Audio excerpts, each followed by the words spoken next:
So for those of you who don't know, we've named these 4 males the Tin Swallow males. So their coalition name from now on will be the Tin Swallow males. And most of these males were born around the lodge. All 4 of them have spent the last couple of years regularly around the lodge, so it's where they're from. But for me, even the word Tin Swallow has quite a significant meaning when it comes to them. The word Tin Swallow is a beautiful word which means the feeling of love, gratitude or thanks you feel when someone gives you a really meaningful gift. And for me, these 4 males are lucky to be alive. They lost a lot of their siblings from both prides that they were born from. So the fact that they all 4 are here, strong, is something for them to be thankful for. And if you make that word more simpler, you could narrow it down to being a great gift.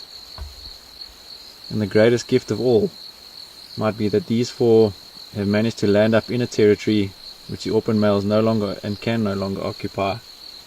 They haven't had to fight for it, they haven't had to compete for it, they haven't had to get injured for it.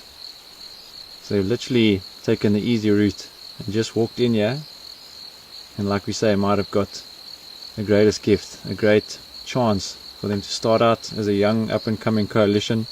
They're still not invincible. For me, they still need to grow and become more confident, but it's a great start. And as long as all 4 of them can stick together, I think they're going to be an incredible, formidable coalition in the future, and hopefully they can leave a long legacy behind, just like the other famous coalitions have done through this area throughout the last few decades.